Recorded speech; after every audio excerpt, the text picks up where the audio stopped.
What's up, my friends? It's Matt. This is the 10-Minute Bible Hour podcast. I got a friend named Austin who from time to time likes to point out that he was technically correct on a thing he just said.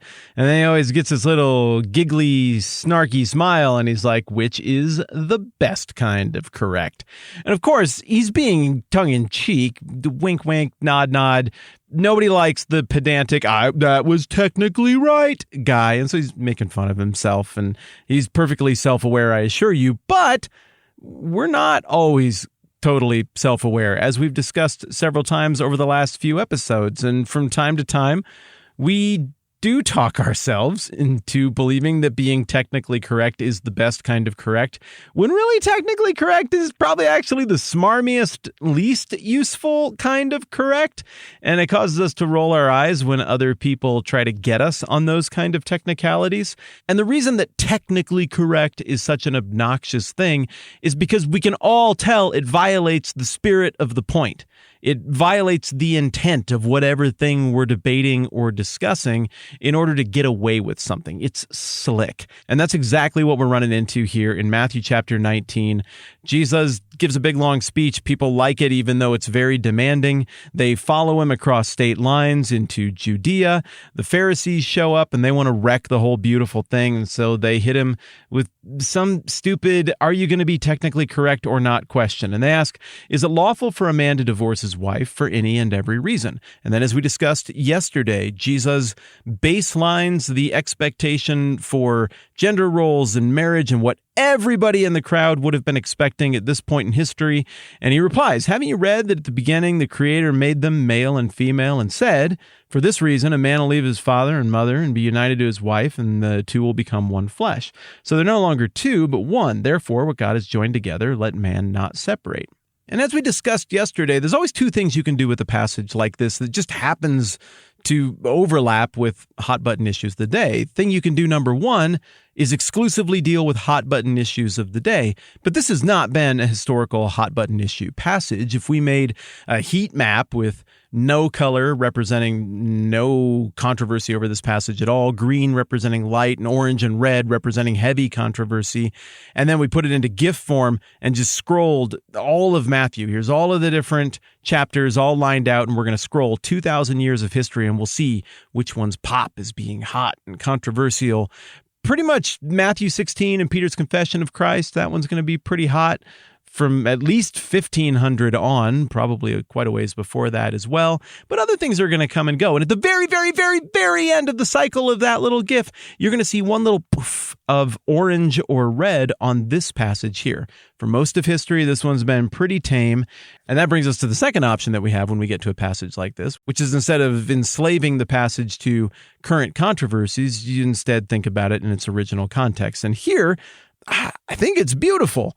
The idea here is that Jesus is saying that God made stuff, and he made stuff in a beautiful way, and part of the way God designed the universe is that people want to be with each other, and that love is an actual thing, and that love is represented and expressed in marriage. What Jesus is implicitly acknowledging here is that marriage is a pretty good idea for making stuff work. Pretty much every culture ever, Western or otherwise, has thought of this one, because it gets weird and sometimes violent and emotionally taxing and destructive to try to have a society where you live out all of your life with no deepest level commitment from another person, where instead it's always transient and, well, if it goes well, I guess we'll stay after this, but if it gets weird, I'm out. Marriage is a way to set up some boundary markers and be like, all right, now we have the promises and the stability to do the marriage and family thing, to build something together.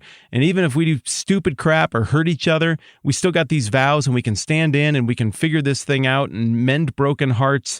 There's something very stabilizing about this for the individual, for the society, for the community of faith. But as we're going to see in just a little bit here, Jesus also acknowledges that this isn't going to be the case for everybody, and it doesn't need to be the case for everybody, but that doesn't do anything to diminish the high value that Jesus is placing on love, knowing and being known, and the idea of marriage here in this passage. And it's treated as something very sacred. Therefore, what God has joined together, let no man separate. So Jesus says yet another thing that is beautiful and redemptive, and the Pharisees say yet another thing that is pedantic, gunning for technically correct. Why then, they asked, did Moses command that a man give his wife a certificate of divorce and send her away? Here's what's so funny about this to me. Jesus got into a Bible battle with Lucifer, Prince of Darkness, and won. And now these guys are coming to him after all of his teaching and all of the stuff that he's done. And they're like, okay, well, why is it like this? And he answers, and they're like, oh, but did you forget about this part of the Bible? And my guess would be that Jesus had not forgotten about that part of the Bible. And was like, oh, yeah. Really? No, that passage totally escaped my mind. Oh, well, now that you mentioned that passage, sure, great, excellent. Yeah, my bad. I apologize for getting all of that wrong. No, Jesus knows what he's talking about. He knows that verse is in the Bible. And now he's going to do the thing he does where he flips it around and points out the hypocrisy of the person who's accusing him. Jesus replied, Moses permitted you to divorce your wives because your hearts were hard. In other words, Jesus is saying the problem isn't with me. The problem isn't with the Bible. The problem is with you and the tradition you represent. This is a concession for a destructive, evil reality that you people had allowed to creep into your family of faith that God built through his servant Abraham. And no, ideally, there would be no divorce. I mean, man, you flip over to Malachi 2, right at the very, very end of the Old Testament, and stuff is turned into a religious sham, and lots of people are doing the technically correct thing. And the prophet Malachi calls it out. And I mean, listen to this language. Malachi 2, it's at the beginning, 3. Because of you, this is God talking to his chosen people, I will rebuke your descendants.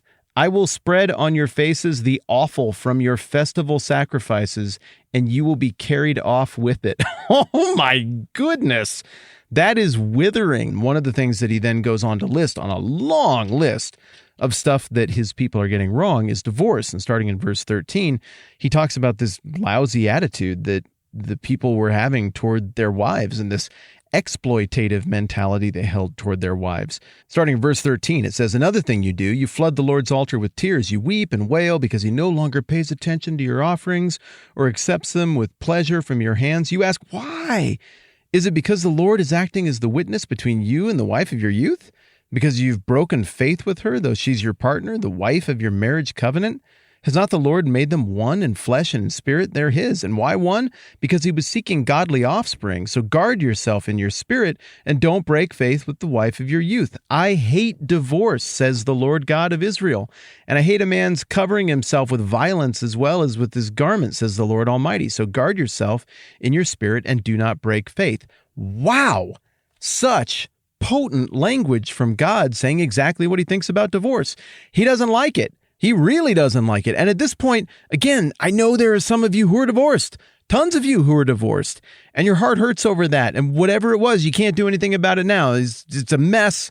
It's a brutal thing that you went through in the past. And I cannot stress this enough. For you, for me, for any of us, the past is the past. You can't undo it. You can't change it. The best you can do is be right with God, be right with the people maybe you got it wrong with now, and move forward in grace and forgiveness. So my friends, you are not getting judgment from me on the difficult things you've gone through, on the deepest hurts of your heart that you bring with you because of broken relationships, because of divorce. The forgiveness and grace of God has been on every page of everything we've looked at in Matthew, but he never dishes out that forgiveness and grace by pretending that he doesn't have any standards. He's always very upfront with those standards. Those standards demonstrate that we don't meet those standards. And then he sends his son to die on a cross so that there'll be forgiveness and so that the righteousness of God can be imparted to us, though we are broken because of violence, because of divorce, because of weird sex stuff, because of awful things that we said to people, because of idiotic mistakes that we made, that we think about almost every single day, that we wish we could undo, but we can't because of the nature of how time is. All of that stuff, yep, it's a violation of God's perfect righteousness, but it's not the end game. All it does is point out that we cannot attain the righteousness of God on our own in order to gain admission to this kingdom or citizenship or sonship or daughtership in this kingdom. The only way we can do that is with a righteousness that surpasses even that of the Pharisees, and the only way that happens is by it being imparted by the work of God. The prophets in the Old Testament tended to come in pretty hot and say stuff that most people would not have had the courage to say. They usually paid a pretty heavy price for it. And in this case, God's critique through the prophet Malachi of God's chosen people is absolutely withering. But all of this critique happens against the backdrop of God's ongoing redemptive plan. And the very next book of the Bible after Malachi is, well, just look here, maybe you can hear it. It's Matthew. The very next thing that happens, 2 chapters of Bible after what we're reading in Malachi, is God following up saying exactly what his standards are and how they've been violated by sending his own son in the flesh to come and redeem the brokenness, fallenness, and sinfulness of the world by establishing a kingdom that no one deserves to be in. The deserved population of this kingdom is 0. It's God, and that's it. No human population. But what we're getting in Matthew is the story of the grace of God in action to forgive and to hand off the rightness and right standing of God to people who don't deserve it, who are hurt and dinged up by the stuff that happened to them, by the stuff that they got wrong, people like you and me. And then those broken people like you and me, according to what we're reading here in Matthew, their destiny is changed, their identity is changed. The take-home is not despair over things that happened in the past that you can't do anything about now. The take-home message of the Old Testament, and now Matthew as we're reading through it, is don't despair.